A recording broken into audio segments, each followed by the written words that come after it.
Om Sahana Vavatu Sahano Bhunaktu Sahaviryam Karavavahe Tejasvina Vadhitamastu Ma Vidvishavahe.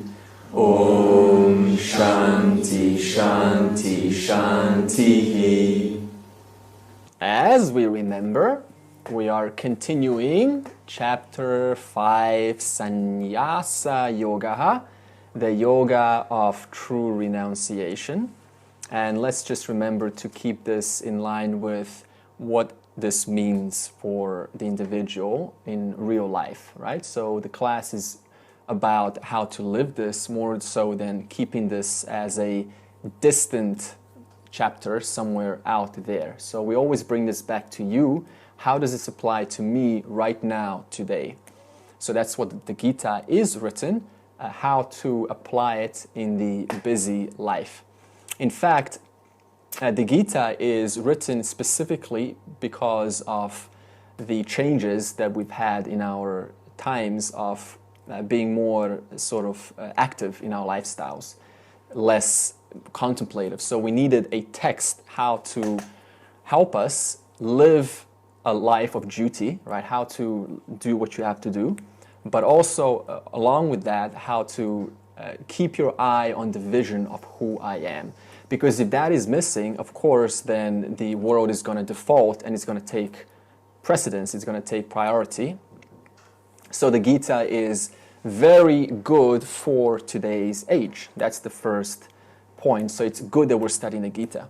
In fact, the good news is, by the way, Krishna, who is the teacher, Acharya, in the Gita, he himself is a Grihastha Ashrama, Grihastha Ashrama being the householder, right? So he's also got children, he's also got an active life. So how cool is that? A Lord who is active teaching the rest of us who are also active. This is why the Bhagavad Gita applies more today than ever before.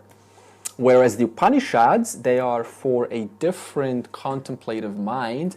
They are more for sannyasis, understand? So that means the Gita is for Grihastha Ashrama mainly, that is the life of a householder, and Upanishads is for mostly they would speak of a sannyasi. Those who are have moved on from the world, have no interest in the world, and are ready just to focus on the knowledge, Jnana Yoga, right? So it's good that we're studying the Gita. Okay, so we spoke of the two ashramas, right? And remember, it was the Grihastha Ashrama, the life of a householder, an active life, a life of a sannyasi, a sannyasa ashrama, that is a monk or a renunciate. That is a life of a seclusion. So that means a life that is moved away from society and depends on the society for its support. So that means if you are working, but you're away from the society, that still does not make you a sannyasi, right? Because you're still engaged in activity. So a sannyasi is one who has completely renounced everything and is completely devoted themselves just for knowledge. And or even if you're a swami, then you're working in an ashram for the sake of helping those who are ready to learn. That would also qualify as a sannyasi. Okay? So that means we are householders. That means we are, as householders, active types. That means we, despite the Gita, the scripture, that means as soon as the class ends, when we all go out, we have something to do, right? There's a few projects, there's some aspirations, there's the kids, there's the family. There are certain things that imply or involve the worldly duties. So that's a householder. So if you're a householder, as you are, as we all are, then be happy because Krishna responds and he says that both sannyasa ashrama and grihastha ashrama both are okay and both lead to moksha or liberation. There is no advantage or one being better or one being worse, okay? So it's good of whatever ashrama you're at, it is good because they both lead to moksha. the grihastha ashrama as a householder, your dharma is grihastha ashrama dharma, right? So your dharma is in line with a householder, like taking care of the duties, working, and helping whoever it is that needs your attention. And your dharma as a sannyasi is sannyasa dharma, sannyasa ashrama dharma, right? So both have dharma, but they are different natures. That's all we're saying here. None is better than the other. All right. We spoke of 2 spiritual disciplines. Remember, the chapter 5 has 4 parts, yeah? Remember that? We said we covered 1 and 2 last week. We covered 2 lifestyles and we covered 2 spiritual disciplines. What we haven't covered is the benefits of the 2 sadhanas and meditation, right? So we're going to cover all this. Okay. So we spoke of 2 sadhanas. Sadhana means what? Spiritual practice. Yeah, or means to something, right? So in other words, if I take the bus is my sadhana for the journey or for the destination, which is sambandha, which is the end. So in other words, the sadhana is a means to sambandha, the end. In other words, you cannot take a sadhana unless simultaneously there is a sambandha in your mind. Who catches the bus unless they have a simultaneous destination where the bus is going to go? Yeah, so that means these 2 paths, karma yoga and jnana yoga, are 2 different natures. One is means, one is the end. Karma yoga is a means to jnana yoga, right? Why? Because in order to understand the knowledge, I need to have a pure mind. Therefore, the pure mind becomes the means, the sadhana to sambandha, to jnana yoga. Therefore, when I've cleaned my mind sufficiently, then from the standpoint of jnana yoga, that becomes the sadhana to what? What's the sambandha? Moksha. You see, so from the standpoint of karma yoga, that's the means to jnana yoga. From the standpoint of jnana yoga, that's the means to the end, the final end, upon which there's no more sadhanas to perform, being moksha. All right? So it depends from what standpoint. That is why you have no choice. Example, if you go to a store, right, and you want to buy a t-shirt, you have choice, right, which t-shirt to buy. Why? Because it's the same nature. It's a t-shirt. A t-shirt does what a t-shirt does. That means its job is the same. Right? But can you choose between a t-shirt and underwear? There's no choice. They both serve different purposes. See? So that means karma yoga is like a t-shirt. And you need a t-shirt. And jnana yoga is like underwear, which means there are 2 totally different paths.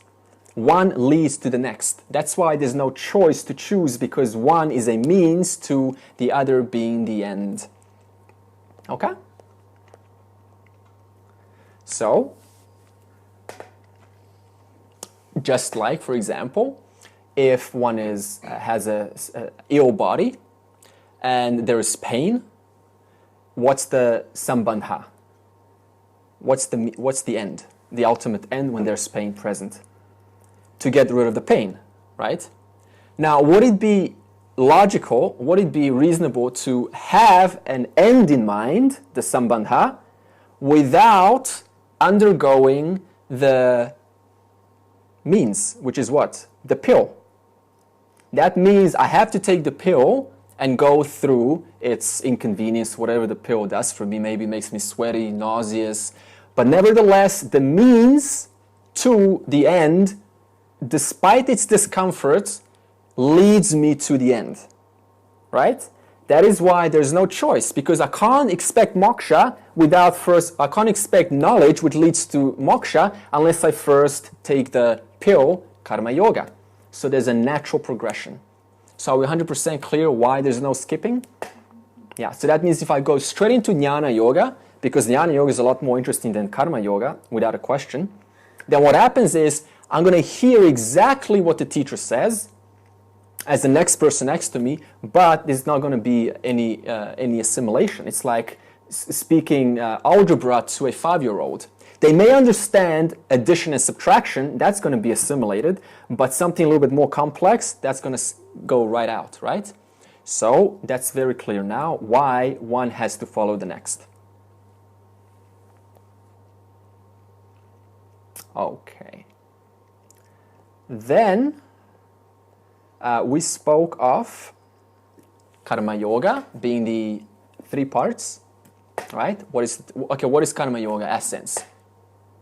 Proper action plus proper attitude. Proper action plus proper attitude. Everyone say it. Proper action plus proper attitude. What was proper action? It had 3 parts. 1, sattvic karmani. 2, raga karmani. 3, tamasa karmani. What's sattvic karmani?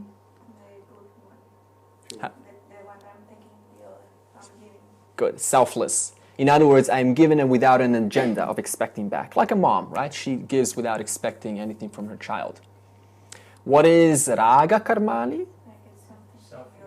Yeah. So in other words, it's for me or my circle of influence, whether it's me, my family, or a little bit of a community. And what's tamasa karmani? Yeah. In other words, I do it for me because it serves my needs, but it hurts the society, or it hurts those around me. In other words, the only person that benefits is me. So the goal of a karma yogi is to move up to the, I don't think anyone's doing the 3rd one here, but tamasa karmani is, for example, the dictators in World War II, right? In other words, they're only serving their country, but not serving anyone else. Raga karmani is a common mom or dad who is just a good person, but there's nothing other than that. It's just supporting the family.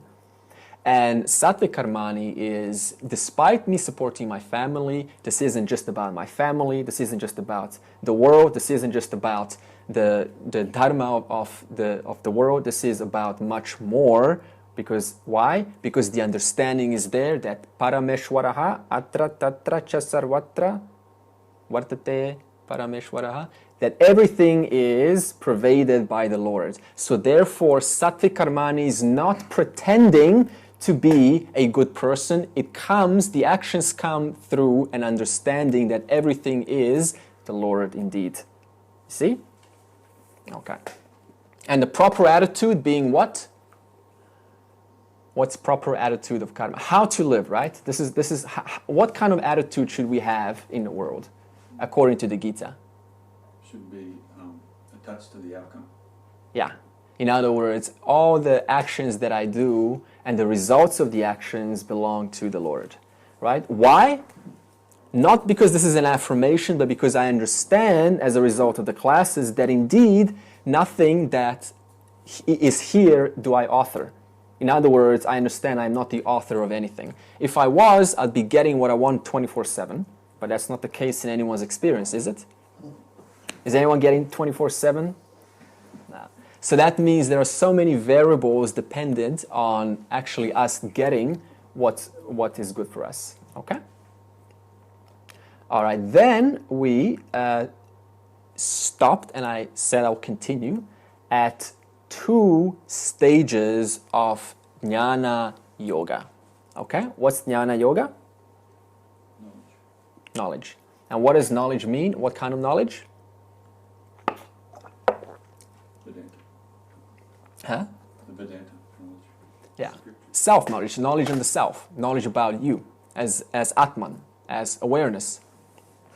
Okay, so it's not any knowledge, relative knowledge. We're talking about knowledge which is all-pervading, you, awareness, consciousness. Okay, so that's Jnana Yoga. Jnana Yoga is sadhana leads to that knowledge, whereby it's no longer required to be a matter of attending classes. It's just normal. It's just the truth. I am that. Tat Twamasi, I am that. Okay, so that's the end. That's the final ending. So I said we're going to discuss 2 stages of Jnana Yoga. Do we want to know what they are? Okay. Here we go. The first stage, before I go into that, so what comes before Jnana Yoga? Karma Yoga, which is what? Sadhana. What's Jnana Yoga? Sambandha.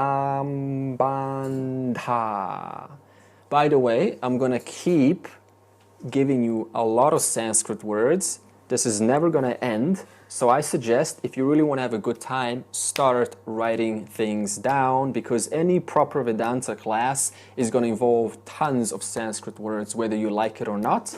This is a tradition that comes from the Sanskrit language. So I honor the tradition by using the words which do not deserve to be replaced by English, because some of them do not have a direct English meaning. Okay? If you go to any class that I go to at least, then everyone's going to pull out their paper and pen, because it's also a mark of a good student, and also because when you write things down, it tells your brain this is worth noting down, right? So that's just a note. Okay. 2 stages of Jnana Yoga.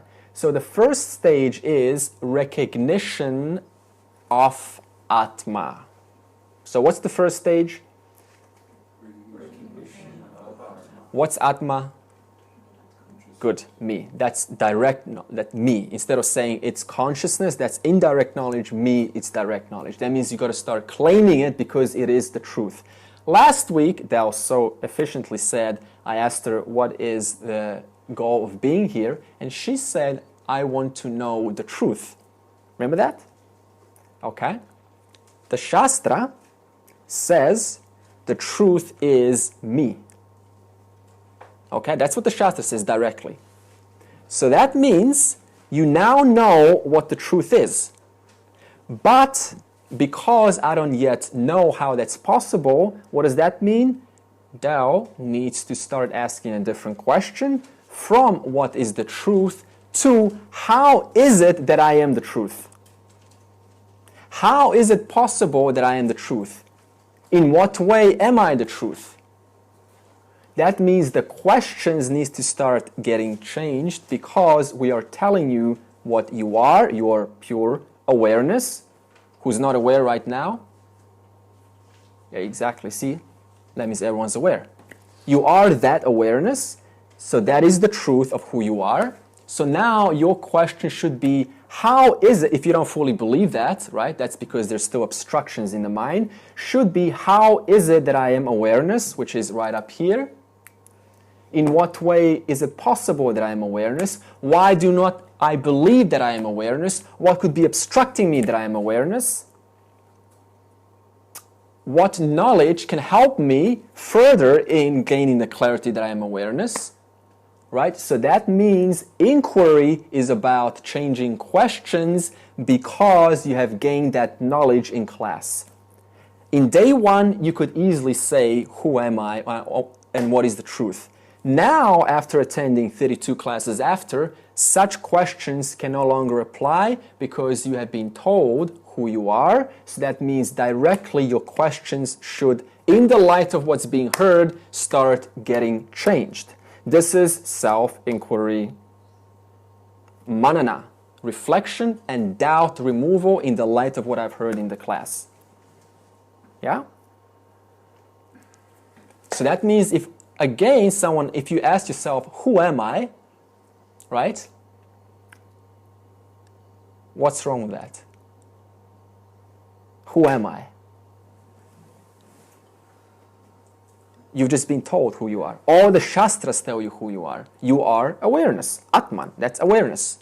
So now, can the question, who am I, come again? No, because then you're saying what? That means you're not paying attention in class and not taking the knowledge and inquiring upon it. That's a mark of a good inquirer. Listening to the knowledge and in light of the knowledge received, changing the questions that I ask about what is the nature of reality, the world, God, and myself. Jiva, the person, Jagat, the world, Ishwara, the whole. That's what the 3 topics are in Vedanta. Jiva, Jagat, Ishwara. Yeah? So that means from now on, when the question is around Jiva, you should instantly have the 3 bodies or the 5 sheets, the Panchakosha, Jagat, the whole world, that's the world, that's the empirical reality. Vyavaharika, the empirical transactional reality, should be prevalent. That is, the one that creates constantly the laws and orders, gravity, electromagnetism, everything that causes the world. And Ishvara being I, right? That which, see, I know you're shaking your head because now you're saying, how can I be Ishvara? Because Ishvara is not separate from what? Consciousness. Consciousness being the clay, the world, the Jagat being the final product, which you're now witnessing. Is there a separation between the clay and the pot? If I take out the pot, is that possible? If I take out the pot, then I have something else, don't I? I have a different pot. But I cannot take out neither because if I take out the pot, then I've what? Transformed it into a different form. But what still remains? The clay. Therefore, wherever there is form, which you're now sitting on, experiencing through your body, your thoughts, your emotions, that's exactly where there is what? Consciousness, which is all-pervading. That's why you can never be away from yourself. Even if I have a thought, I don't know who I am, that thought is just another form. And what inheres that form? Consciousness. So the question of who am I no longer applies because wherever, even the question itself inheres consciousness, which is your true nature. You see? That's what we mean by everything is, there's nothing two. It appears as two, but what is the same substratum? What inheres in both this form and this form? The clay. So that means the form is different body, different mind, different emotion, male, female, light, dark, good, evil, this, that, keep on going forever. 10,000 years ago, today, 10,000 years later, different form inheres the one same consciousness which never changes. So what does a jnani know? A wise person? Their focus changes from the form to what? To the formless, the consciousness which inheres all forms. So it's just a matter of changing one's focus. And then once that focus gets changed, then one needs to claim who I already am. Otherwise, it's just indirect. It's like, oh yeah, consciousness. Consciousness is the truth of everything. What about you? You are that. That means I am consciousness. This is called direct knowledge. That means claiming your truth. Therefore, if I start saying I don't know who I am, that's not only not possible because everything is consciousness, but also that is denying your truth. Therefore, the questions need to start getting changed from who am I to how is it that I'm consciousness, what is awareness, what is in me that is constantly aware of all of the changes that are being experienced every single second. And that awareness I am. Until that awareness becomes so clear, even more clear than the changing world. Because it's the closest thing to you. Why? Because it's that which inheres everything. Okay. So, the first stage of Jnana Yoga is recognition of Atma. So, let's do an experiment. Those are the smart ones, which we all are, right? Yes, we are. What do you see here? If you know the answer, don't answer yet. Give everyone a chance. What do you see? More? What else do you see? Okay, the hand. Yeah, we all agree. Huh? Okay, so we all see the hand. We see fingers, we see lines, we see so many things. We can keep on going forever. Okay, what else do we see? Huh? Besides the hand, besides the form, besides the object, besides the obvious, besides the perceived, besides the inferred, besides Jagat, what else do I see? That which illumines the hand. If I turn off the light, there is no form, is there? Therefore, not only do you see the form as yourself, as your emotions, as your thoughts, but also that which illumines every thought, in whose presence that thought is known, that is the light which illumines you. That is why every single experience, every single thought you always know about, because the thought is never away from the light. The form can never hide from the light. You see? So not only do I see the obvious, the object, but I also see what? The light. Now, why do we skip the light? Why do we not address the light? It's always there. Because it's so obvious. Therefore, we miss it. That's why I miss myself. Because everything's always in my mind, thoughts, right? The experience of the world, conversations that I've had. And that is so constant, like the hand, but because awareness is so obvious, I completely miss it and I never even address it, nor do I thus get a chance to claim it as myself. So the summary is I see two things. I see the form and I see the light which illumines the form. So that means the nature of the light, the light illumines the object. Without the light, the object cannot be known for what it is, can it? If I turn off the light, what is there to know? You say, are you holding anything up?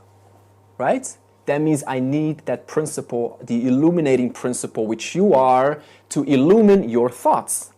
So right now, if you're having a thought, how do you know that you're having a thought? Because it is illumined by you, awareness. So this means that recognition of Atma is the first step. And how do we do that? By pointing out that not only is there Jagat, the form, but also simultaneously with it inheres the light because of which that form is known. If I take out the clay, can we have a pot? Can we have any kind of form without the clay? No. Understand? Why? Because clay inheres in every pot. In me, in you, in objects, in trees, in birds, in everything. So take out that one clay and the whole clay world falls apart. That one clay being consciousness, which illumines the world. So the summary is there are two principles, not one. Two principles, the light and the hand. Understand? The light, the awareness which illumines this entire creation. So this means, now let's go on to the extension. If I remove the hand, does the light disappear? No. So the object disappears, but the light remains. The thought goes away, but you're still there now, available to say, I'm no longer having that thought of the breakup or the situation that I've undergone. How is that possible? Because the light is constantly shining, thus it's able to witness, Sakshi, the witness, the thought appearing, the thought having sustenance, being sustained, and the thought disappearing. So the world, which doesn't exclude your thoughts, doesn't exclude anything, despite its ongoing changes, the light never moves. Now let's go one step deeper. If I move my hand, it looks like the light is moving, doesn't it? Right? Because now the light's over here, and now the light's over here. Right? This is why we feel like we are constantly doing things, constantly moving. In reality, Brahman, consciousness, awareness, is all-pervading. That which is all-pervading, how can it move if it's everywhere? Like space, right? Space is everywhere. Does space need to move? No, because it's everywhere. So then if you're consciousness, then how can consciousness be a doer, a karta, and an enjoyer, a bhakta, if it's everywhere? Right? So that means if I move my hand, it seems like I am moving, it seems like I am doing action, because this is all we perceive in this world, as a body, as a thought, as the mind.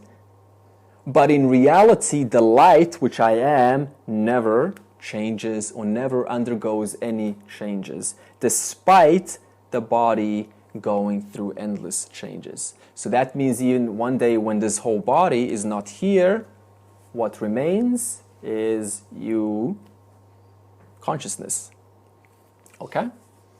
So the nature of the light illumines the hand, and the light is independent of the hand. That means no matter what happens, the light remains the same.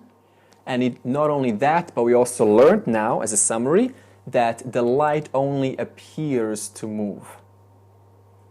So this is why we have this idea that I am moving, that I am doing action, that I am walking, that I am talking, that I am doing different sleeping, that I am dreaming. In reality, there is only one light, and that one light I am, that one light you are, that one light is the same, but different objects in this world, mithya, are all illumined by that one light.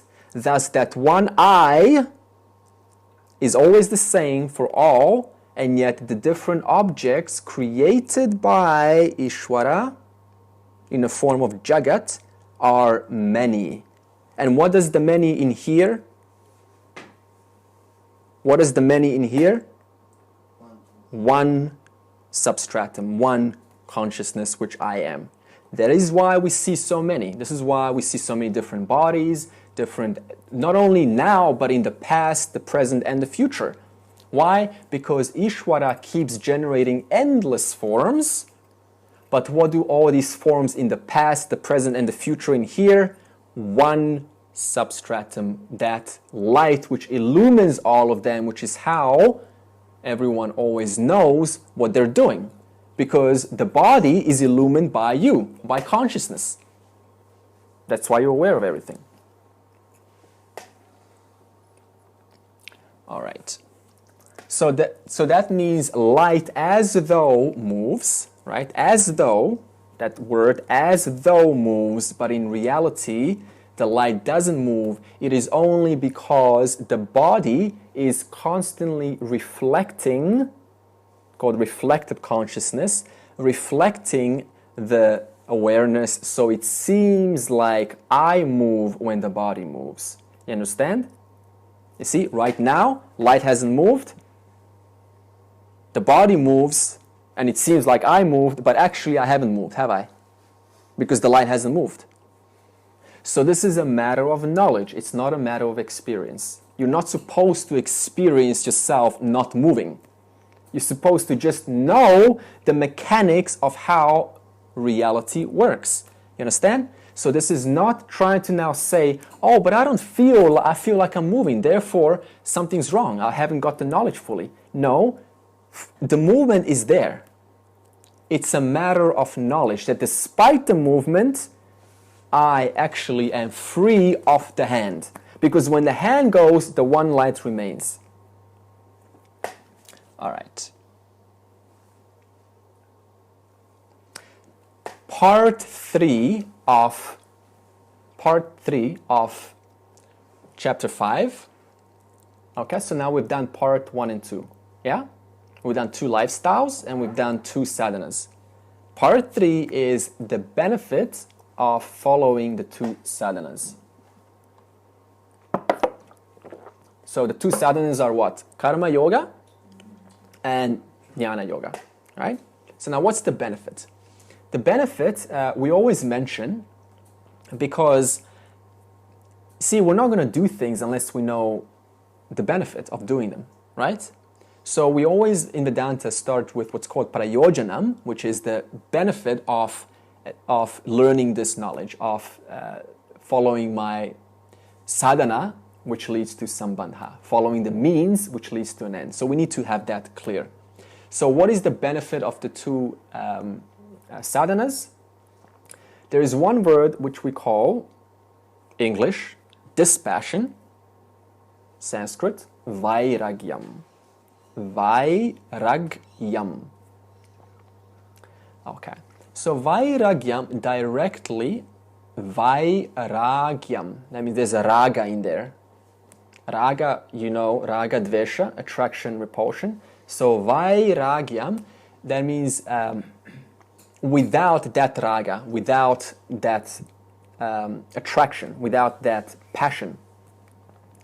So please understand, we're not saying that the benefit is of the following two sadhanas that I'm not going to be passionate about the world anymore, like a lazy person.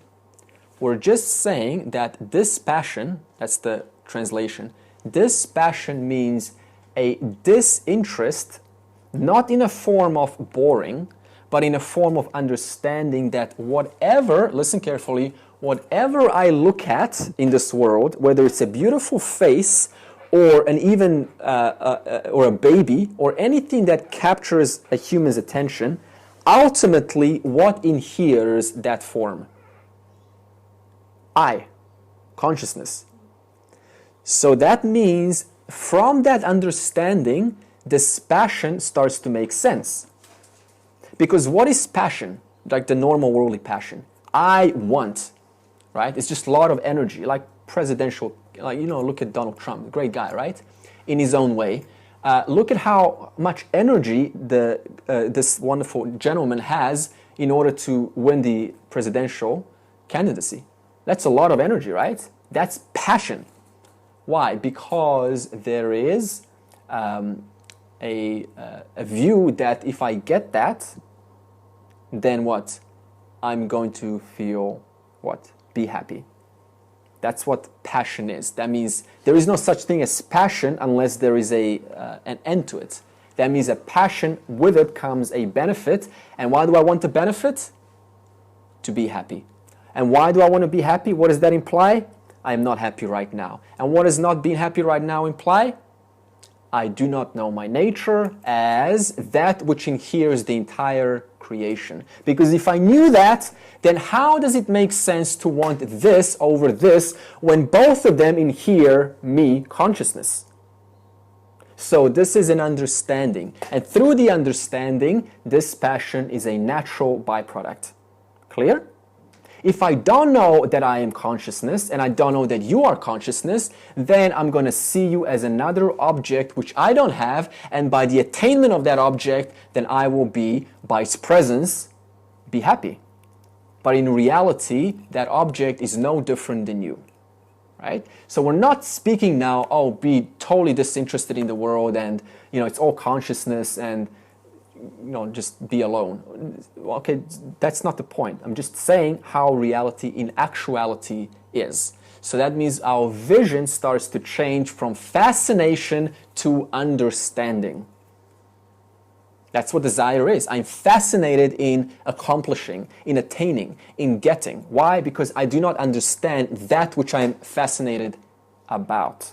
If I did understand it as but consciousness, then I would appreciate it in its form instead of wanting it because I lack it. So then the attitude changes from want to appreciation. And it doesn't mean I can't have it, just the attitude is different. Right?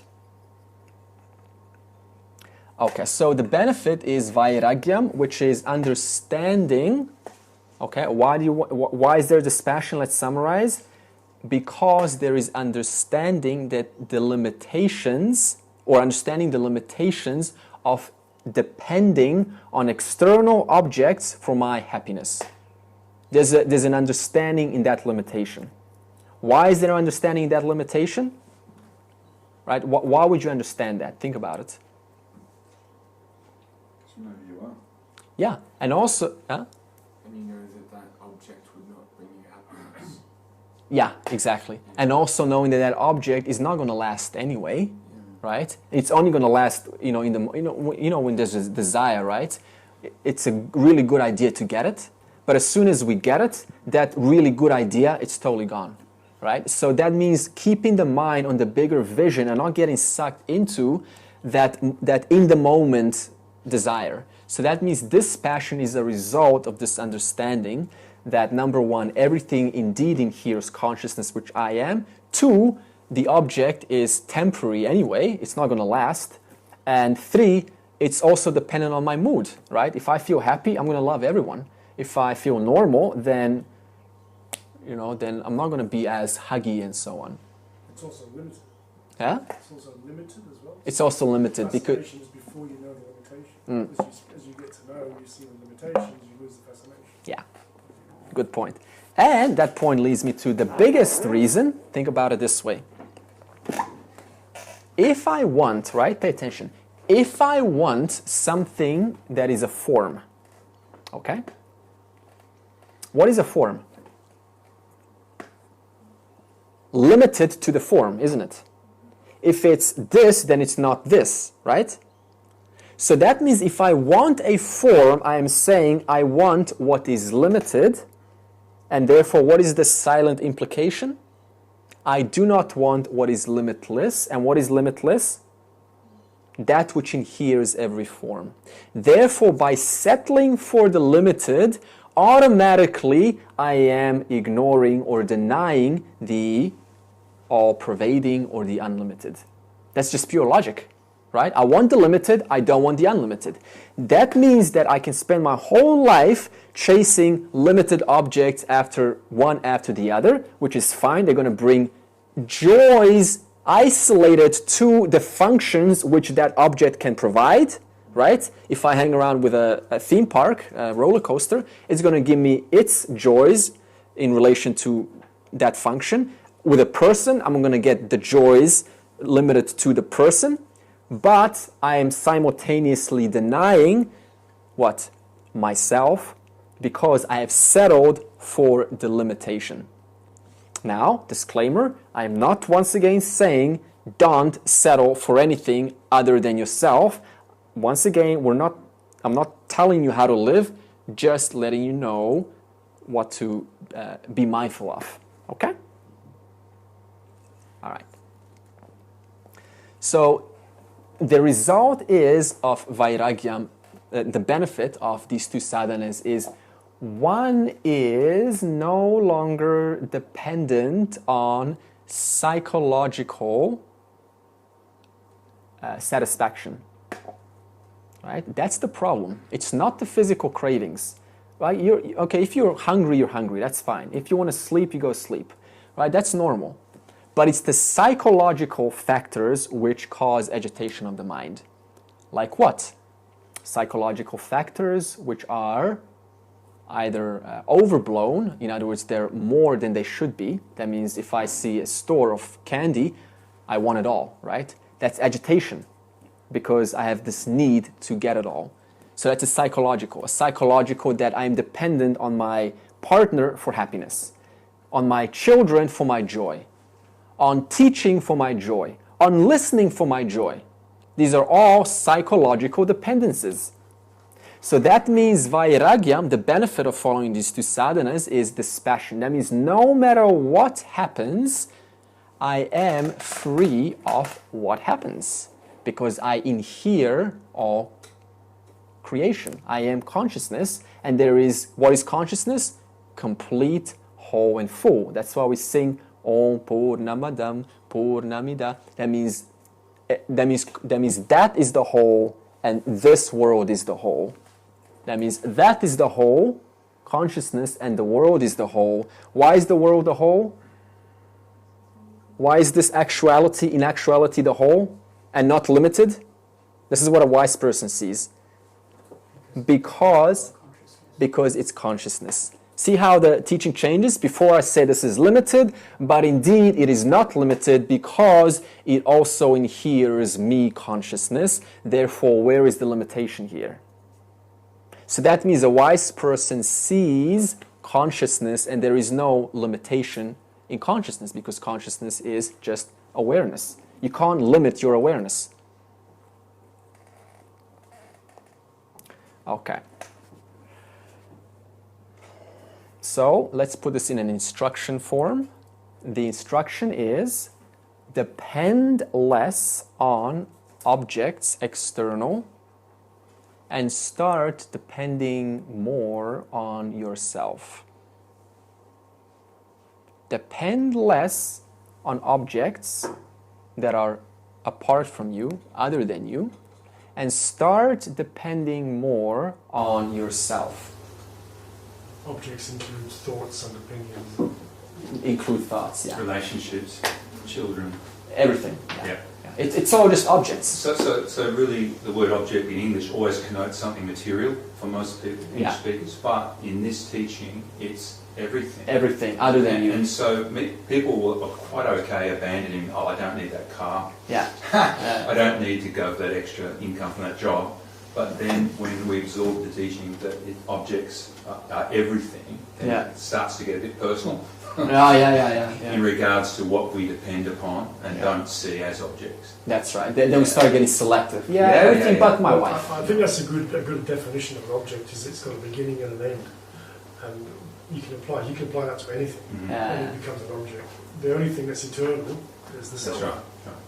That's right. That's a very good point. So object is anything that begins and ends, even if it's in your thought. See, even if I think about Ishvara, think about it this way. Okay, so I wasn't thinking about Ishvara, the Lord. Now I think about Ishvara, and then I stop thinking about Ishvara. Even that has a beginning and an end. But what still remains? You, awareness. Okay, we're not saying that God disappeared. God is still there because you're still thinking through a mind, body, intellect, right? Complex, which is also Ishvara. But we're just saying that there is nothing that other than you that is the only principle that remains the same all the time, permanently present, is what? You. Right? Everything else we put under the object term because it has a beginning and an end. Clear? Mm-hmm. So start depending less on object and start depending more on yourself.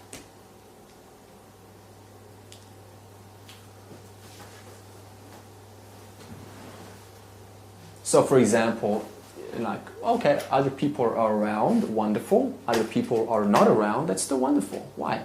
Because it's just an object known to me. But what's still present? I am. Awareness. Understand that? Yeah. So we're not, of course, I'm not saying, we're not diminishing everyone. We're just seeing reality that everything depends on what? Awareness. Okay, now the second benefit is of self-knowledge, Jnana Yoga, is what we call Jivan Mukta. Or Jivan Mukti, it's an I at the end, because Jivan Mukta is liberation, but Jivan Mukti is one that is liberated. So this is the second benefit. So Jivan Mukti is one that has inner freedom, right? Not outer freedom, because the outer freedom still relies on the society. We're all still, driving on the road. A wise person is not any less bound to the road rules than an unwise person.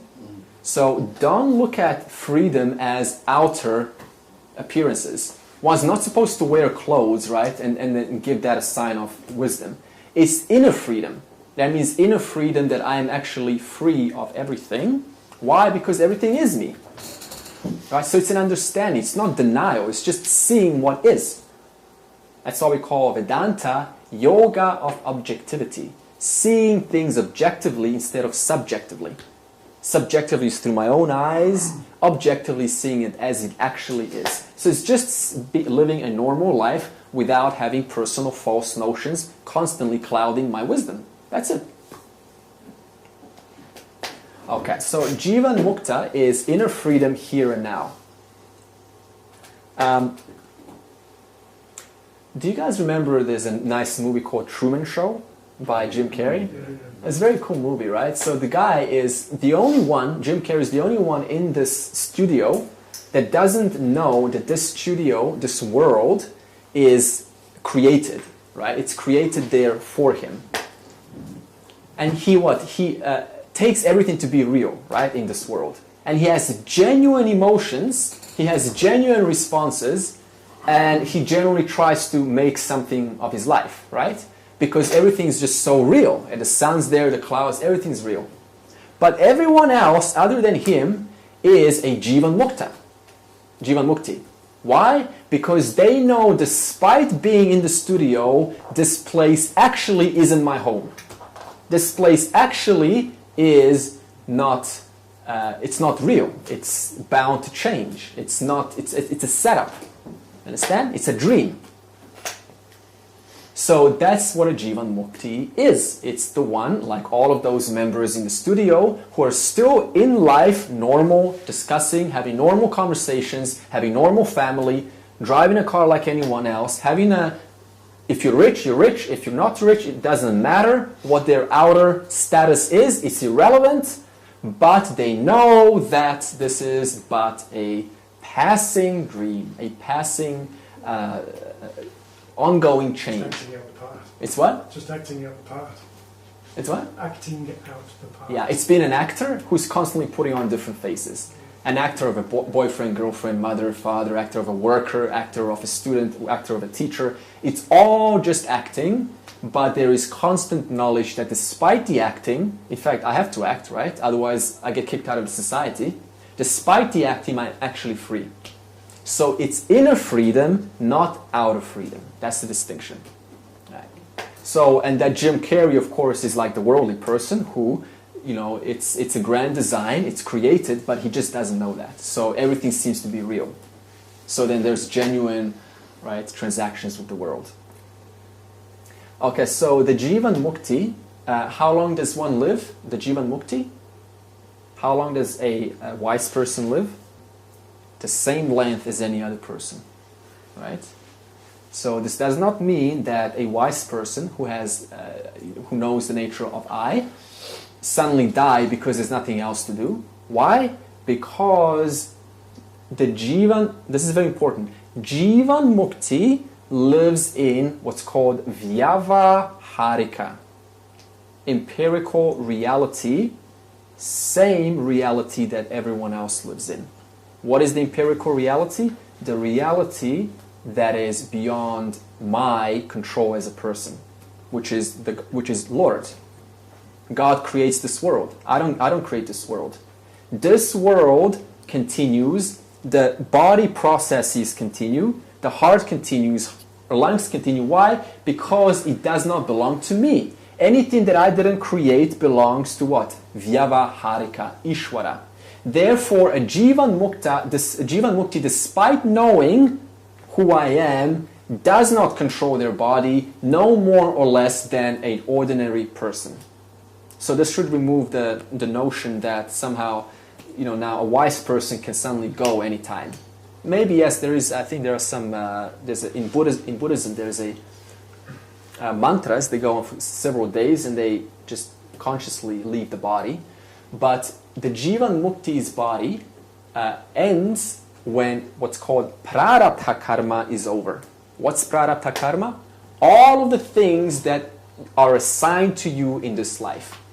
That means if you have let's say you play a role in society, that role is going to continue. Why? Because Ishvara needs you, because you're the only one who can fill that position, until you're no longer needed for any purpose. That's when your prarabdha karma goes, and that's when the body dies.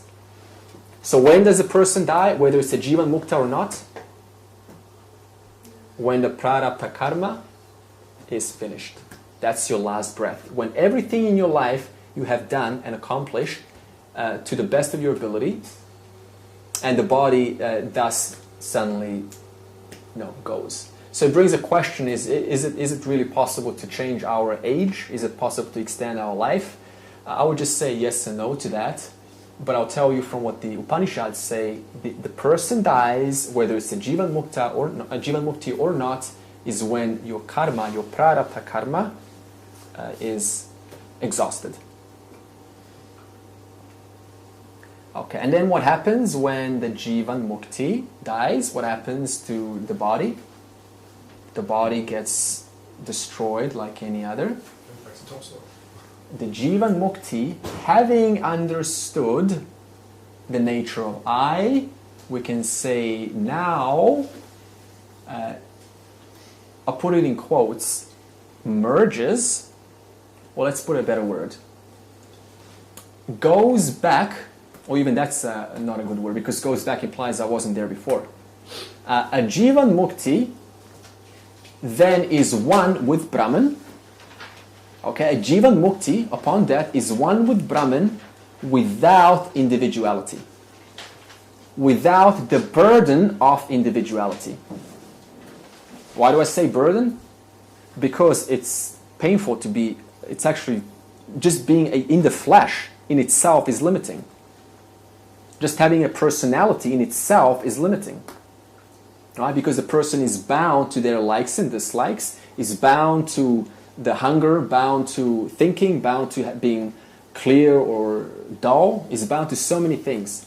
So that means upon death, the Jivan Mukti is one with Brahman without the burden of individuality, without the burden of I am Andre, I am, so and so, and I have done this, I've accomplished, I didn't accomplish this. Right? So all of that goes.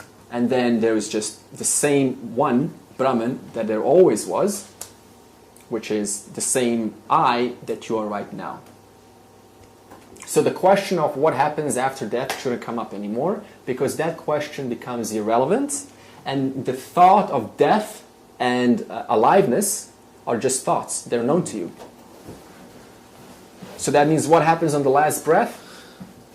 I am aware that the body is going, but I am still here. I still remain. Now, it's still me, but without the burden of the individuality. Yeah? But how do you perceive? You haven't got any eyes or ears or... No, you cannot use that because that requires the mind to ask that question. Right? Because that requires the senses, but the senses are gone, the mind's gone, the intellect's gone, the rational capability is gone, so there's no analysis right after death because there's no mind to analyze. There is just self. Consciousness. As what? Limitlessness. Now the word limitlessness, ananda, do not see it as bliss, right? Because now if I say, oh, it's just bliss, look at it as limitlessness. That means one is with Brahman as limitlessness, as no ending to the limitlessness. Eternity. But that would be like the step for those that reach the moksha. Huh? That would be like the step for those that reach the moksha. Those that doesn't reach the freedom during the human life may remain changing. Yeah, they just they undergo. It's called a jivatma. It's a transmigrating soul which undergoes different bodies, one to the next, right? Mm-hmm. So I think that in Upanishads, it's very clearly described what happens when a person dies. In Upanishads, they say that I think the jivatma, obviously there is, that nature of Brahman, but then because the ignorance hasn't been removed, the causal body causes another physical body, right? So then a new body is born. Yeah. So that means a Jivan Mukti has removed the ignorance that I am the body, that I am the mind. Therefore, if that knowledge, that false knowledge that I am the body, mind has been removed, then how can one gain another body and mind? Yeah. It's hard for us to imagine removing the individuality aspect of the spiritual idea. Yeah, it shouldn't be because, you see, there's clarity of awareness as I, and there's clarity of what is not I. Right, so it shouldn't be, because if I say it's hard, that means it's bound to time, right? It begins. That means it wasn't before, and now it is, right? So that means consciousness has to be present all the time. So the question of hard or easy shouldn't be a question, because you're here aware, and you're always aware. Right? So there's no awareness more or less over there, because that's another time aspect. But awareness is beyond time. So I cannot attribute over there at that time to myself, to awareness. I think it's a question of once you've had that first spark of awareness, it takes a little bit of time to get that instilled in yourself, to actually recognize it more and more as what the self really is. Yeah, having clarity of what it is. Yeah. What's the idea of consciousness without sensory input? It's just consciousness as limitlessness. That's right. Yeah. Now, consciousness is limited. Why? Because it's taking on a body. That's why we feel suffering. That's why we feel pain and joys, of course. But that's why generally the condition of human condition is one of pain when conditions arise, because consciousness is limited. That's why we want freedom. We don't know why we want freedom, but we want freedom. Freedom from what? Freedom from limitation. Whether it's a worldly person or a wise person or one studying the scriptures, either way, we all resonate if I say right now, we want freedom from limitation, don't we? Freedom from limitation. That's just the summary of what the benefit, what everyone wants, everyone on earth. Freedom from limitation. You said earlier we can't escape this body, Yeah. and this body is inherently limited. Yeah. So how is it that we're able to transcend the limited body into the limitless state? Yeah, because there is no, because you will never, okay, so you never needed to transcend it in the first place. Okay, look at it this way. Let's say there's a dream, right? The dreamer inheres every single character in the dream, does he not? Does she not? Right? But the dreamer takes itself to be the character. So the dreamer actually knows, the character in the dream knows that despite me being limited, I'm actually not limited. I think You it's more to understand? do with the fact that as a human incarnation, we identify with our five senses for our experiential, and we identify so tightly with that that's all we would allow ourselves until we start to see that chink of awareness, that self, that's a conscious of that. Yeah. So the question of transcendence doesn't come up because there was nothing to transcend in the first place. See, the dreamer was never bound by the dream. The dreamer was always free of the dream. But because of Maya, it seems like it's real. So what we're saying, it's not trying to get out of the dream, it's knowing that despite the dream seeming apparently real, in actuality it is not real. Why is it not real? Because even this waking state ends for you.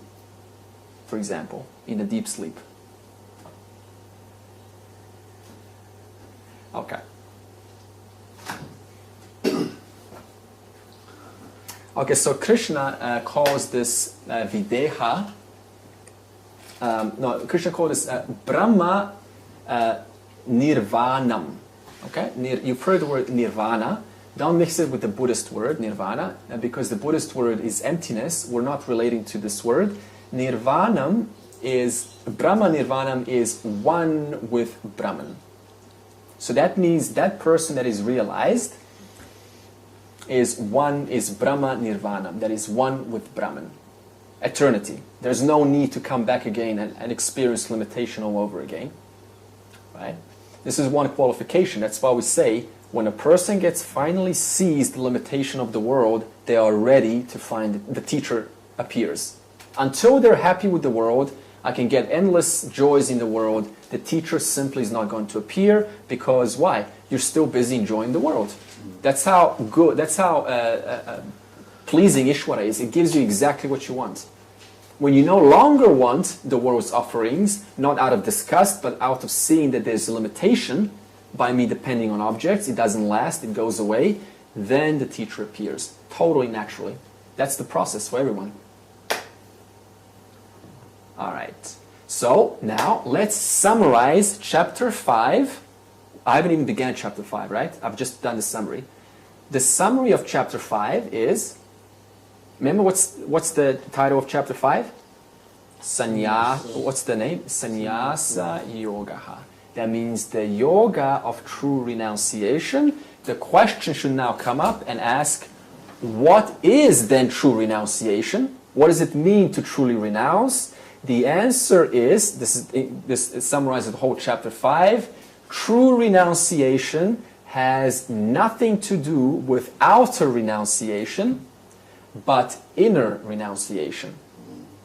That means True renunciation has nothing to do with leaving my family, leaving my colleagues, leaving work because it's all just, there to distract me. It's got zero to do with this. But inner renunciation, how? Through the knowledge that no matter what is present in this world, it is all indeed me, myself, consciousness, appearing as different form.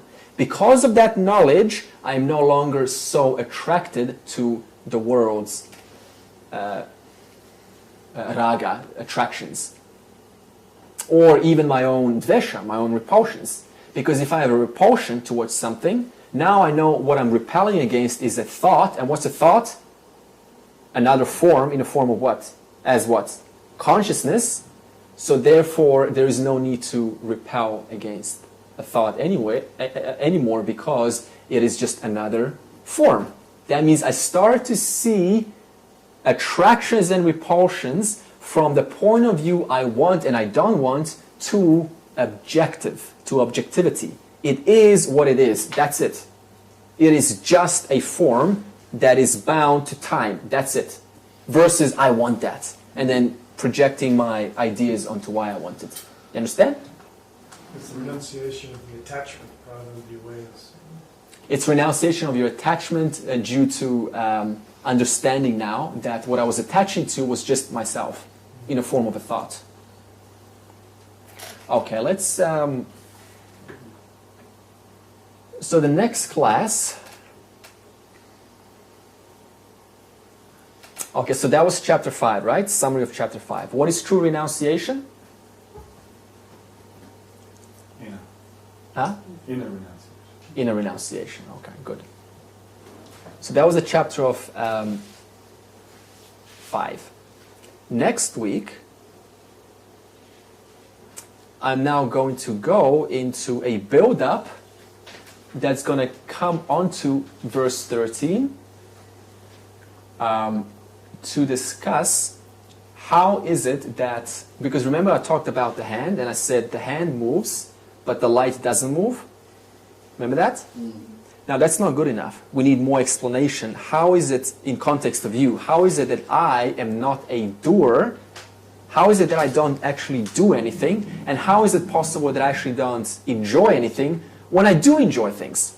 Right? Because now there's a contradiction. There's a body that's enjoying, there's a mind that's doing, and it seems like it's enjoying, but in actuality you're not a doer nor enjoyer. So I know we spoke about this last year, right? And we built up onto verse 13, but I am revisiting it now because it is such an important topic and it forms the basis, which is very, it directly relates to the person, right? How is it that I'm actually free?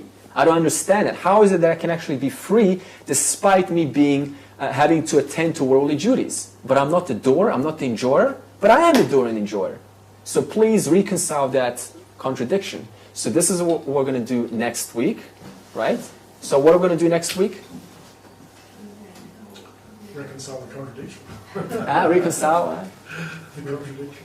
the contradiction, yeah. The contradiction, because just saying it is, you shouldn't be happy. You should demand, as an inquirer, you should demand explanation and depth, right? Because if I don't do that, then it's just surface knowledge, and a doubt remains, and then you go home, it's just all surface knowledge, you feel high, but there's no inherent understanding of how is it that this applies to me. So you should be a serious inquirer, constantly asking questions and demanding further explanations. Yeah. Will it be also like when I have to do, when I'm in karma yoga and I have to perform the selfless response, Yeah. is it kind of that explanation of when the selfless response is even me or not me, or... Oh, in relation to, is it you or not you?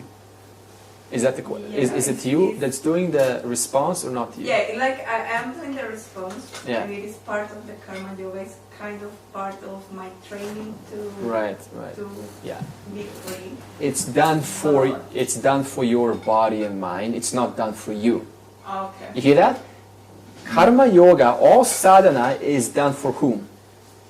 For the Shiva. Your body and your mind, not for you. You meaning what? Awareness. Awareness. So that's a paradox. It is done for you, but it's not done for you. Yeah, because you said before, you gave us the advice to use in this world to stop relying on objects for happiness. Yeah.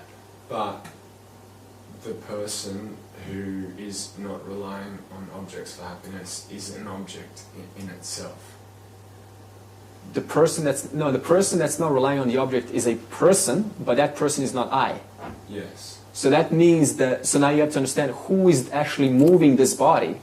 Like who is that person as the body and the mind? That's not me. That's like the dream, going back to the dream example, that's a dream, like a dream character, but that dream character is respective of myself, the witness of that character. So what you could say is, to expand on what you just said, don't rely on the beauty of the body, don't rely on the strength of the body. And don't rely on the quality of your thoughts. I'm aware of that. More my question is, it seems to me that I get thrown up on there's knowledge of the self, but then in this... As the self. As the self. Yeah. But then there's also knowledge, like my mind now has information that the person should not rely on objects for its happiness. Right. But that in itself is an object seen and perceived. Yeah. It throws me off a bit. Yeah, but see, that's great because you actually know that you're actually aware of the fact that that's a person being another object. So the awareness is there. But the throwing off, you just got to get accustomed to that. Yeah. And I think it comes back to what we might have missed last year about the 5 koshas and how the self is in the center of that's useful, right? Like negating. negating. The permeation of one to the next through. Yeah. And the body being the outer one. Okay. And then the mind and the emotions being the next one in, but they're permeating the body. And then the intellect being the next one in, which permeates the mind and the emotions, which so you've got the self permeating through the 5 koshas. Yeah, so that's a good, Martin, that's a very good point. So negating, so in other words, let's take the thought, right? Yeah. We call it Vijnana Maya kosha. So that's the thought, the one that came up, that thought of that. Yeah. So that means it belongs to the realm of what? The intellect. Yes. And the intellect, what do? Neti. Not I, Anatma. Because that's the order of what? Mitya. So if I were you, how would I manage that? I would say, okay, despite me being thrown off, that thrown off is another thought known to me.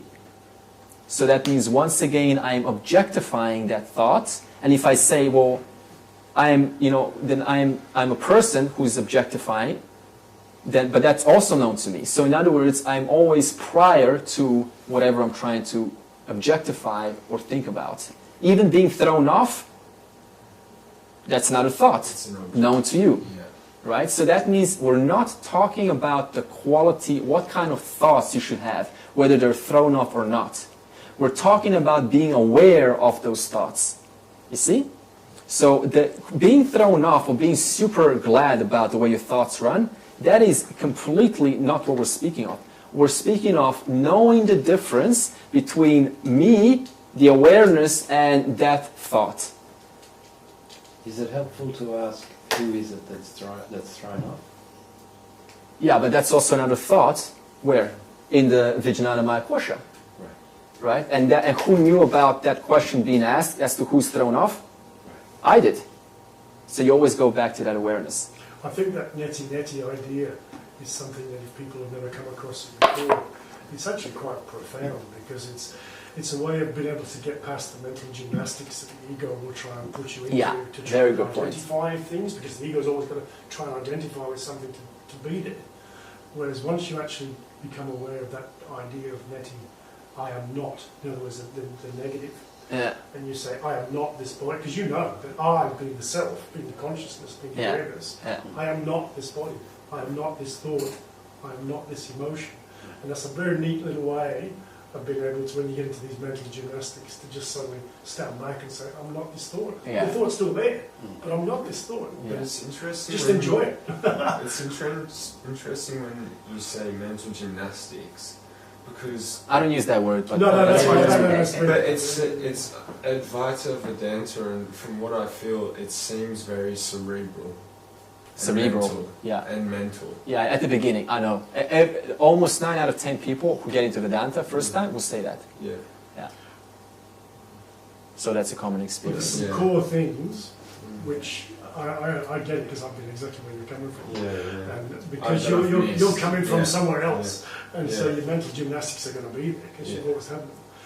But there's certain little key things, and the good thing about the way this class goes, it keeps reoccurring, keeps coming back from different angles, and you'll start to see those key with clarity, and then that's when the mental gymnastics can subside. Yeah, then the mental gymnastics, or it's too intellectual, that's just going to disappear. At the beginning, I understand it's going to appear. So it's pure knowledge as opposed to just knowledge. Yeah.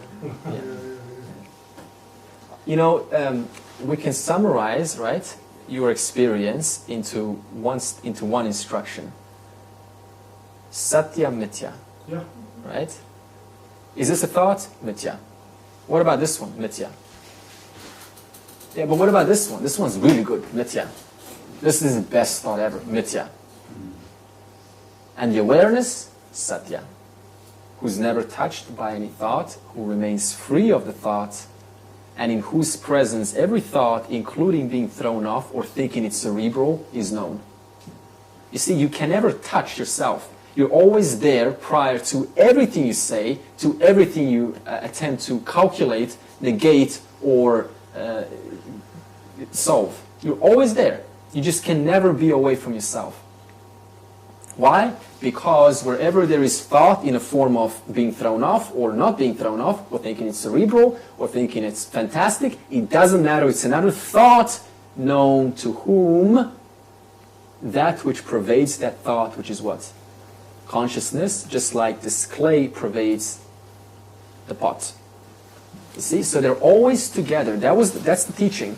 You can never have a thought away from awareness. Where's the proof of that? Because every time you have a thought, you know about it. You never have satya away from mithya. Why? Because satya is consciousness and mithya is a thought, whether it's subtle thought or a very solid thought or any object known to you. Just like when you have a thought, are you aware of that thought? Every single time. Why? Because of the satya-mithya relationship. That's what we call that. Satya-mithya relationship. Wherever there's a thought, that's exactly what you are as consciousness. Oh, that's too cerebral. Yep, but that's another form. I was aware of that. So that means then I go and recognize, as you pose the question, who is that one that is aware? That's one form of inquiry, right? We don't use that in Vedanta. That's Ramana's inquiry, but it's more sophisticated that we use. Right? Okay. We're not going to close. We're going to let the few minutes. I would like to hear. I'm really looking forward to hearing the homework, please, because I also like to be on that side and listen. What is number one, right? What does it mean to live a life of Dharma? Right? What does it mean to live a life of Dharma? And two, what's the difference between Satya, Mithya, and how do we apply this knowledge in ordinary life of joys, sorrows, and problems, and ongoing pursuits? Okay? Om Purnamada Purnamidam Purnat Purnamudachyate Purnasya Purnamadaya Purnameva Vashishyate. Om Shanti Shanti Shanti.